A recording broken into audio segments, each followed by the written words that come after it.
Hello, everyone. Welcome to another edition of the SEANC View podcast. I'm your host, Jonathan Owens, Communications Director here at SEANC, along with Artis Watkins, our Executive Director, Government Relations Director Suzanne Beasley, and podcast producer Sam Klein. Let's have a great show.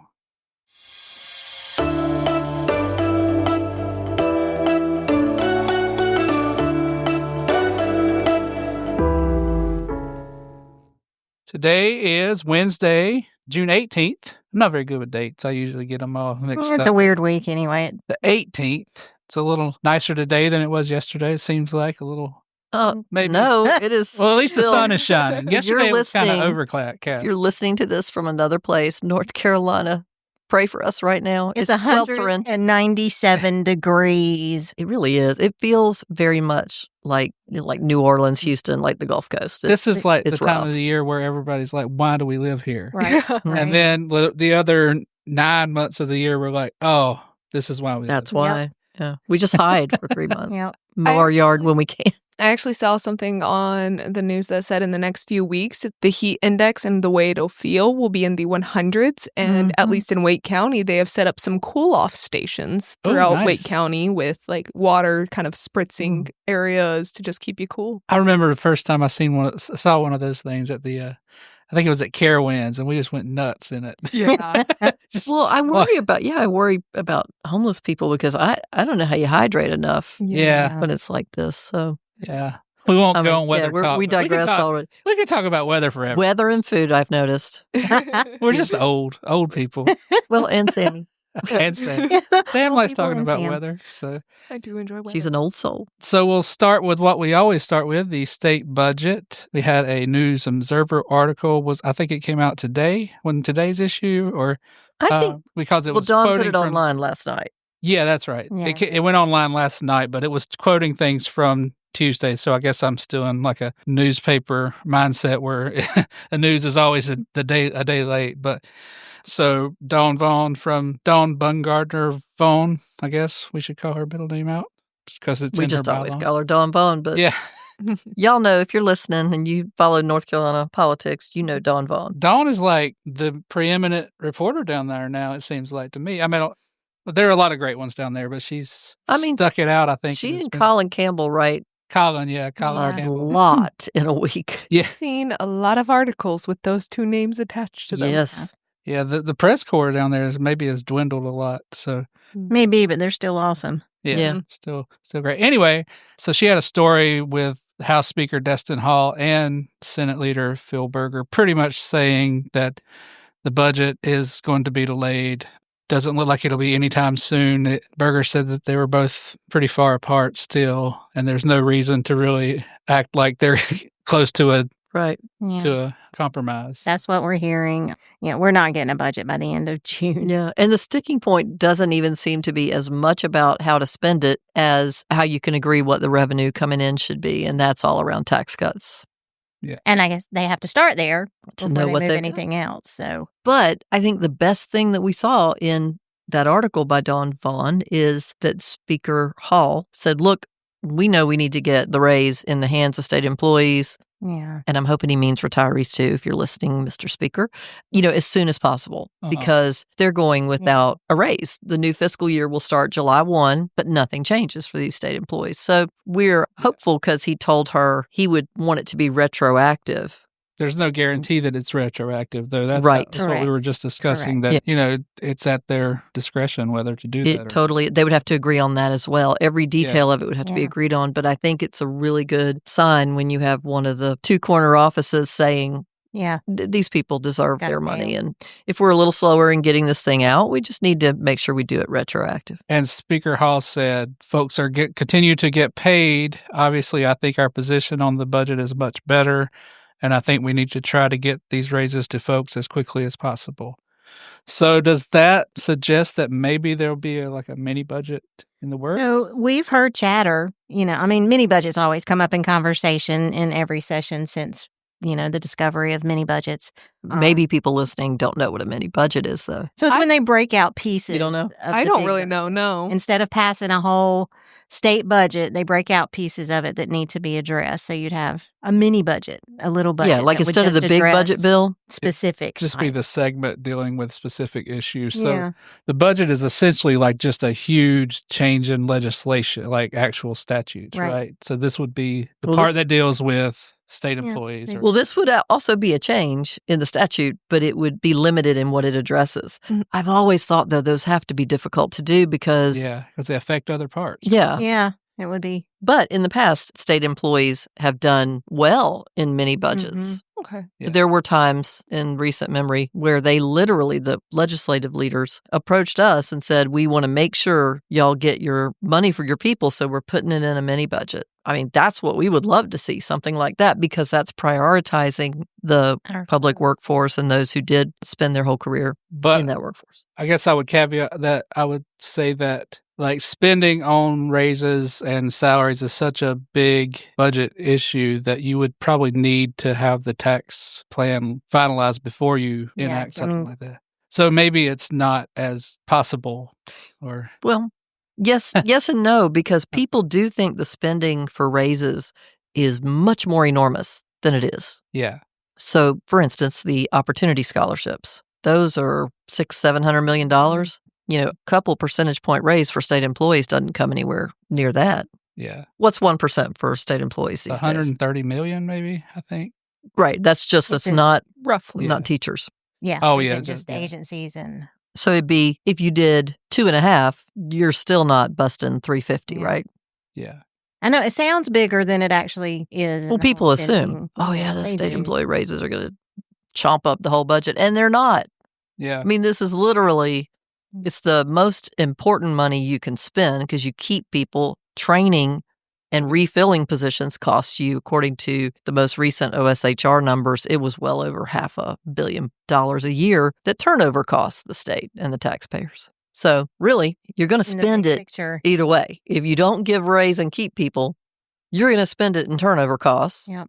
which does nothing for the taxpayers. This way, at least you try to keep some of your people who are already trained and have that institutional knowledge and have stayed with the state out of a commitment to the taxpayer. It seems like from just further reading this story here that Hall is very interested in doing a mini budget because he says part of wanting to give substantial raises to teachers and state employees is not making them wait on them. And would you think that the Senate would be opposed to something like that? No, I mean, I think Senator Berger has always, when he talks to us, I think that he's very clear that he's supportive of state employees. He wants to see state employees get recognized in the budget in an appropriate way. So I don't think they would have so much of a disagreement about that. I do think the gulf between the raises for most state employees and then teachers and principals, Yeah, there's that always that. gulf was bigger on the House side. Yeah. And that has historically been an issue. And I mean, let's just be We've preached really equity for so Yeah. I long. was going to say, let's be really frank about this. For years and years, the people teaching in this state would get a raise multiple times that of the rest of state employees. And we're here for teachers getting everything they should. We're just here for everybody else getting recognized too, because not having good quality teachers is a very obvious thing to citizens, that's horrible. That's going to affect my kids or my grandkids or my neighbor's kids. But people don't know what the rest of state government is doing for them. That's the problem. So as one lobbyist who used to lobby for teacher raises told us years ago, I'm lobbying for mom and apple pie. Mm-hmm. And you're lobbying for right. stereotypes. Yeah. Yeah. I mean, looking at the two plans, the Senate and the House budgets, the story kind of seems to say that the House's budget is way better for state employees, which it is twice as much on an annual raise. It's 2.5 as opposed to 1.25. But the Senate's budget also has a bonus in it.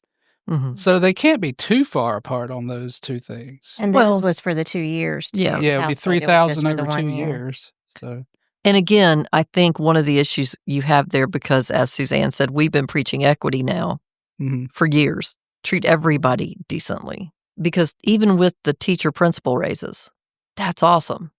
But everyone else in a school is left out of that. So the best thing in our mind they can do is take whatever pot of money they were going to spend and even that out a little more. Because, yeah, you're having trouble getting and keeping teachers, no question about it. But you're having trouble everywhere in state government. And so many of those positions are public safety, health. Yeah. Yeah. Services that people would scream if they realized. If they weren't getting those services, they. And they are in some cases, DMV being the quintessential example. DMV has not been funded like it should. We talked about it last week. Yeah. And the raises haven't been there for folks, just a little bit at a time, couple percentage points if you're lucky, and you're a DMV employee every year. You're not going to keep people like that. So you're going to have bad vacancy issues, which means long lines, which means angry taxpayers who definitely know who runs DMV. I was thinking about the DMV last week when I was, I think, at Target or somewhere.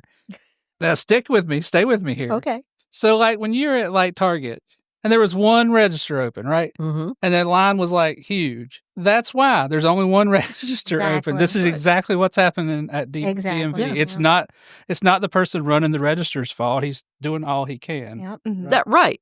Yeah. And really, people don't run around going, that's Target employees. Yeah. I was about to say, who do you get mad at when you're in that situation? Well, what you just do sit is you there. go down the street to Walmart or somewhere else, which, by the way, you're going to run into the same thing. Yeah.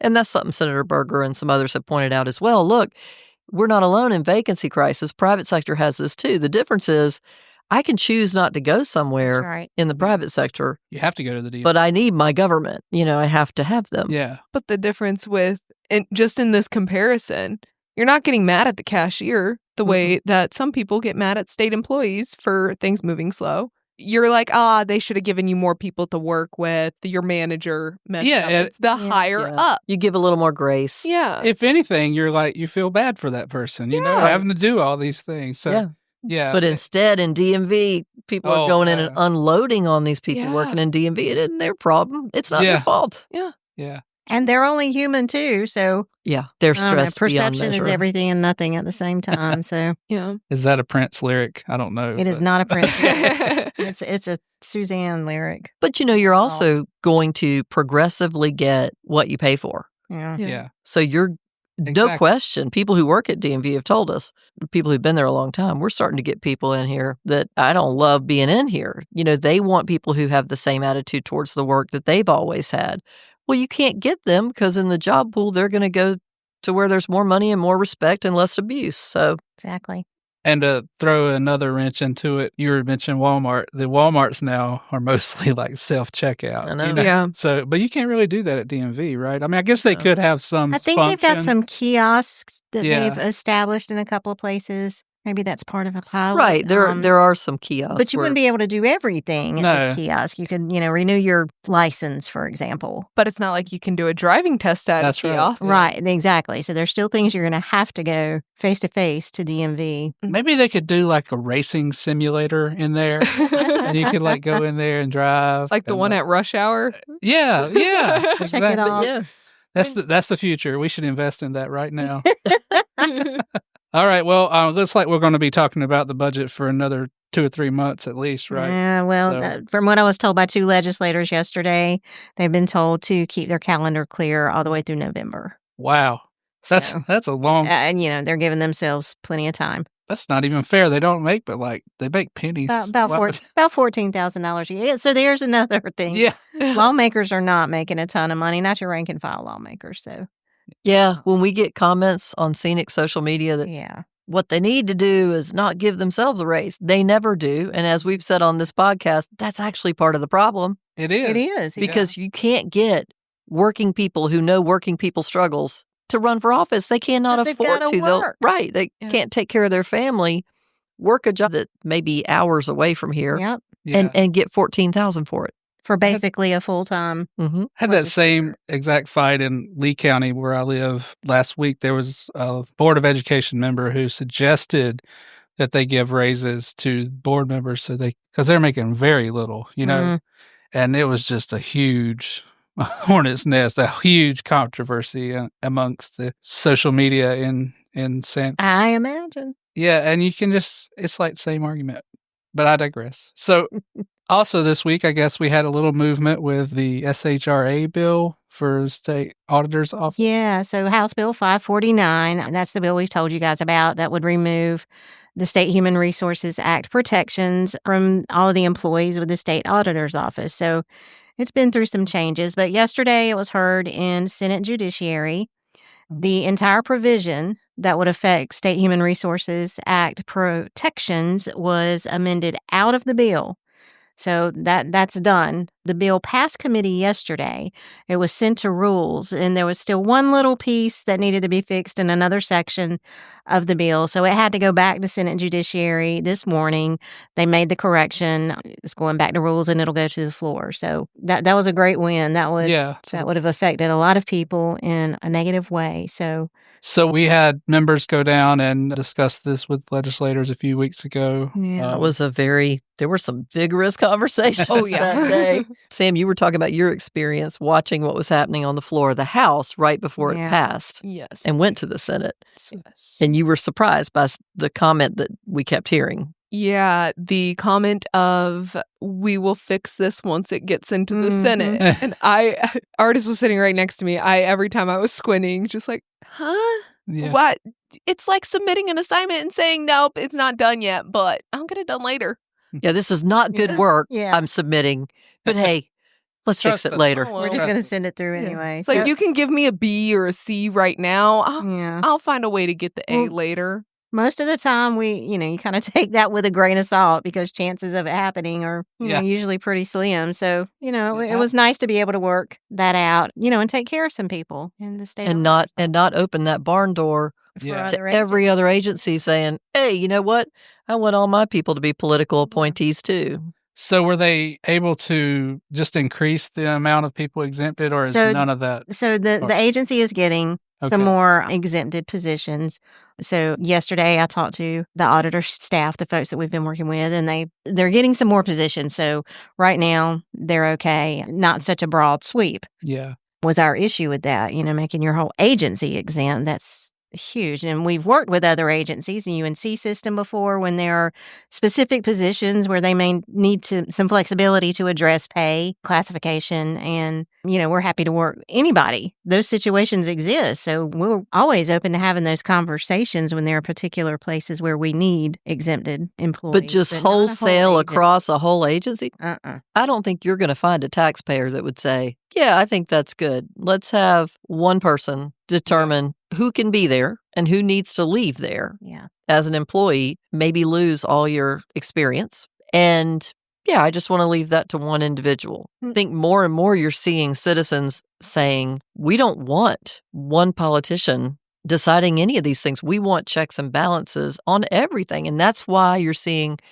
things like the efficiency efforts, where there's an attitude in the public that they feel like a lot of stuff has been federal and state level kind of controlled by too few people, and that a broader look needs to be had. Well, it would be the opposite if you allowed one politician to just across the board bring in their people, and then the next one behind them bring in a whole different set. That's not good for anybody. It wasn't good. I was thinking about the employees because we started getting phone calls when that bill was filed. Yeah. People at the state auditor's office knew that this was bad news, and they already didn't feel comfortable speaking out loud there. So that's obviously why they call us. We're your voice when you aren't able to speak out. But yeah, imagine being an, admin too. And every 4 years, you're concerned about your job because you're working in an agency of political appointees, and the administration is going to change. So you could, possibly lose your job. So yeah, so it's a win for efficiency and for transparency, because you want employees to feel like they're not constantly at risk of losing their job because of personalities or political win, or because they share things that need to be shared that they know. Yeah, or retribution are going on. Right. So I think it's some good public policy took place. Yeah. Yes. Me too. So speaking of personnel fears, the UNC, I'm good at segues. You're very good at it. So the UNC system has a lot going on right now. It seems like all of a sudden with some personnel issues, the UNC system has implemented a personnel cap on both salary spending and head count. I guess that means hiring, right? And at UNC, Chapel Hill in particular, they've started a new initiative called Service First, it's an administrative restructuring plan that has prompted concerns among staff that of possible layoffs amid growing financial pressure on colleges around the country. Guess this is kind of in response to what's happening both at the federal level and with the state budget. So what's going on at our universities, Artis? Well, I mean, I think they're a microcosm of what's going on absolutely everywhere in any government right now, which is the money that was there to fund things is not going to be there. We know that no matter what happens with the federal budget, less money is going to funnel through to grants, to programs, and less money is probably going to be retained by states in many other ways that the federal budget affects, which is going to reduce state revenue. Then your state budget's going to shrink. And you have to figure out, what are you going to do with that? So the UNC system, it seems like President Hans has said, and we've heard this for months, that he was getting indications from the legislature, you're going to have to figure out how to tighten up even more, which, by the way, don't forget that the university system has had to tighten up in every way for years. Years. Even when we had huge surpluses, they have to fight for all their capital money when their buildings need to be fixed or redone. And they have had to fight so hard to be able to even pay enough to recruit employees, and particularly because some of our universities, as we've talked about, are in resort areas. Yeah. And you want to have universities in every part of your state, but a lot of our state is tourist area. Mm-hmm. So to have your employees be able to live within an hour of where they're working. Right. Or even urban areas like Raleigh Right. and Chapel Hill and Expensive markets, yeah. So, I mean, Charlotte, right? Right. I'm sure it's really expensive around UNC Charlotte because that's a nice area anyway. So, I don't know how chancellors are getting it done right now, to be honest with you, because it's been hard on them for years. And they have been sounding the alarm. We're not able to get people for some particular types of jobs, especially because we just don't have the money to compete. And they can't afford to live here. So you've got all of that as a challenge to the university system. And now they're saying, yeah, we need to consolidate a bunch of this stuff, get rid of positions. And I think the big question we're hearing from people right now, and we hope to talk to President Hans, soon to kind of get more detail about this. Are we talking, high up in the administrative world of the university, or teachers? What are we Right. professors? Yeah, like I think about the communications offices at a lot of these colleges. Like I'm in another organization in CAGIO, which is like, Government Information Officers Group. And we have a lot of members from NC State who are in various different departments. And it seems like this approach is going to be like a top-down restructure, and like they'll maybe all be under one roof. Well, but the UNC-Chapel Hill issue UNC-Chapel Hill. It's maybe different. It sounds like it's probably born out of those same budgetary concerns, but it's very specific about centralizing the functions, the administrative functions at the University of North Carolina, Chapel Hill. Uh-huh. And so definitely, I know the employee forum over there had some administration folks come talk to them. My understanding is that there is great concern among employees there because right now they don't feel like they have all of the answers to questions that they have. Because if you start talking about centralizing functions and what the overlap's going to be, you're taking out the people who have very specific skills. Yeah. For one thing, and you're saying, hey, we're just going to lump it all together. Yeah. Well, and then there's the consolidating services. Yeah. Usually that people means are going to have more work, less people. Less what I was gonna people. say. Yeah.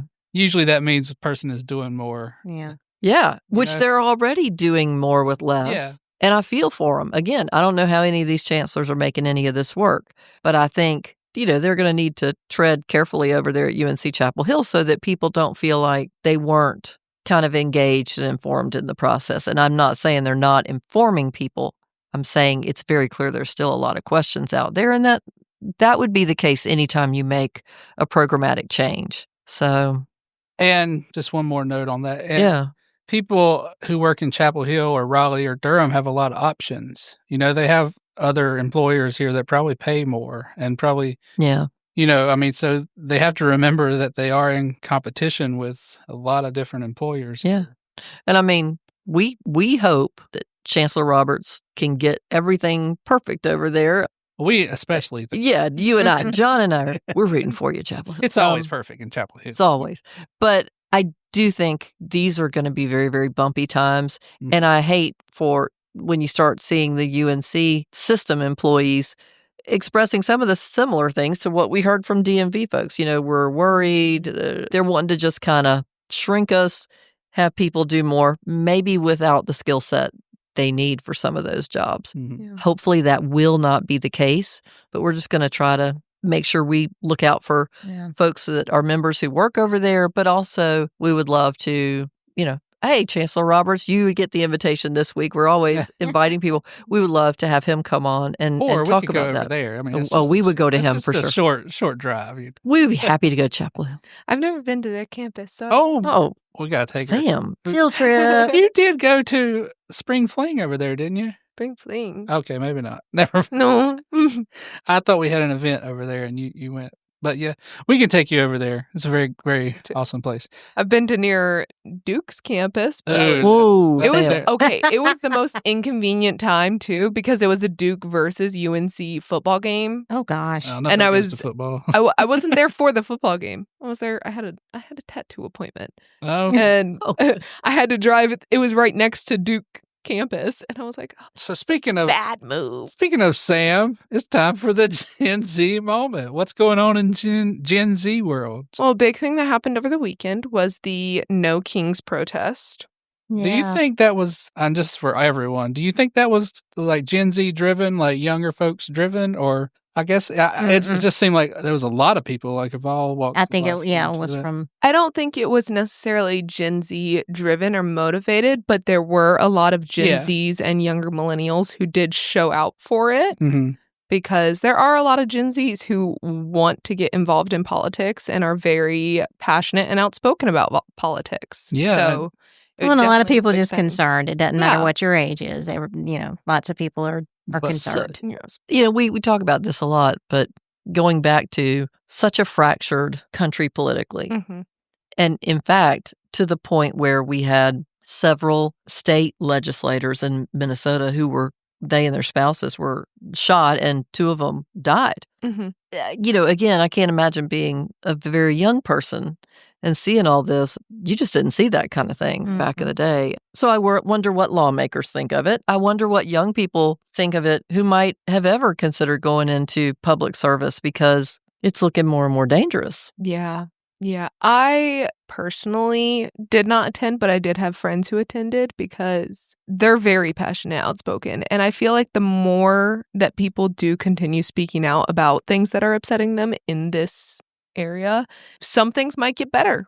Yeah, I agree with that. And I think, communication is a big part of it. yeah, Well, I mean, our country's built around, young people standing up. right, going out and saying what you think and you don't get hurt for it. Yeah. From protests, it's a change maker. So Yeah. Yeah, and I think that we have an older president. We had an older president last time. Mhm. If your generation is going to save us, you have to step up and do it because it's always the younger folks who step up. And someone, I got about 10 more years before I'm even allowed to do something. you can vote. I can vote, and I Right, do right. vote. Can't be president until I'm 35, though, so. Yeah.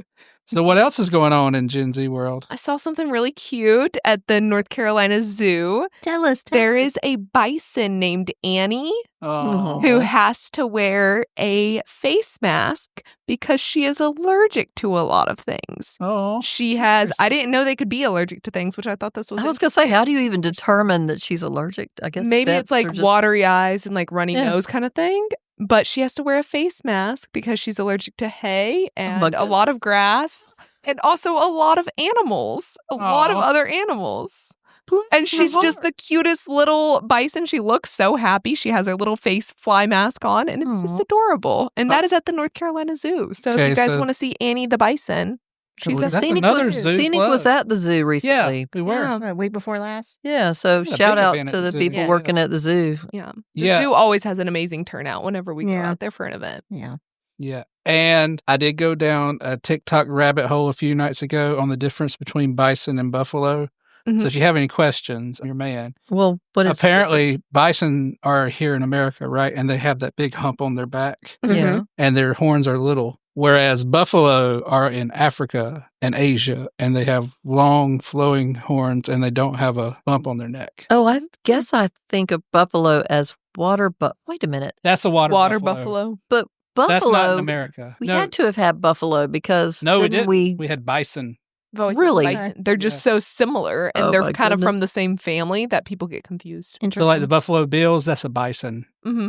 the bison bills. Oh But my we goodness. just always call them buffalo. I mean, But they're they very also similar. live, like- I was today years old. I'll send you that rabbit hole. You can just go down. Dive into that. But there are a lot of TikToks explaining the difference between bison and buffalo. I used to love going to Land Between the Lakes in Tennessee whenever we went camping there. It was like Tennessee-Kentucky border. And they had a trail that you could ride along, and they had a bunch of wild free bison. It was so cool. So That cool. is I loved pretty it. neat. That's part of the prairie exhibit Yeah. at the NC Zoo. Yes. Go visit the prairie exhibit at the NCZ. All right, so let's do question of the week. John's wacky weird question of the week. So in honor of, what's the name of the bison at the zoo? Annie. In honor of Annie and our recent event at the zoo, which was well attended, and we did get some new members, and we love the zoo, and we have the puffin over here, if you want to give it a sound. Good time for Petey Pablo. Pablo, the podcast puffin. All right, we're going to have several different questions you can answer. You can answer, when was the last time you were at the zoo? Mm-hmm. Or what is a zoo memory you have of the Asheboro Zoo or the North Carolina Zoo? We call it the Asheboro Zoo because I grew up like 10 miles from it. Mm-hmm. Anyway, or what's your favorite area at the zoo? Who wants to go first? I'll go ahead and go. Okay. My favorite memory from the zoo was when I was in college. I came home on spring break, and this, I think, was right before COVID shut everything down. Huh. And my mom and I were the only ones home. My brother was out doing college spring break things. My dad was on a work trip. And so she was like, hey, let's drive to the zoo for a day. And me and my mom just drove up and explored the zoo all day by Aw. ourselves, had some drinks, like some sodas, slushies, and Oh, I was starting to say, do they Yeah. sell alcohol now? I That was would be 19 really at the cool. time too. So, Yeah. but we just had a bunch of A mom day. yeah, it's so Yeah. cute. The zoo is good for a day trip, and it was strategically located in the center of the state. So Yeah. it's a good day trip for anyone, and it's cheap too. I mean, it's not like Relatively speaking. Carowinds prices or anything. So I haven't been in a long time. I remember going with Garrett and maybe when he was in third grade. uh-huh. I mean, it was just fun. Yeah. I'm always fascinated by the giraffes. But, grandbabies now, so I expect there's a trip for There me you in the go. future. You gotta take to the Yeah. the grands. Yeah. So, like I said, I did grow up about 10 miles from the zoo, and lots of my friends worked at the zoo in the summer. Oh, gosh, I bet. I wasn't allowed. I had to work at the pottery shop. Right. But yeah, my friend Dave, my friend Shannon, we all would go up to the zoo and sneak in and hang out. But yeah, so those were great memories. But I think obviously taking your kids to the zoo is a lot cooler than just going when you're a teenager. Yeah. It's an amazing zoo. It really We're is. blessed. Well, yeah, it really is. And, we have the polar bears, we have lions, we have gorillas. It's amazing. I'm old enough to remember when zoos were kind of, Mm. Sketchy. yeah, they were mean back in the day. Yeah. It's the largest natural habitat zoo in the world. And it really was is. kind of ahead of its time Yeah. in Yeah. doing that because, again, I things were kind of mean. Yeah, and all the animals are. I mean, they have that huge savanna. Yeah. where all the animals just kind of live, and it's amazing. I So remember shout my out to the mom zoo. using that as like a selling point for me and my brother when we first moved to North Carolina. The They were like, zoo. we have the biggest natural habitat Yeah. zoo. And I was like, I haven't gone to the zoo since pretty first big deal. grade. I went to the one in Washington D.C. and this is like a totally different experience. Mm. Like Yeah.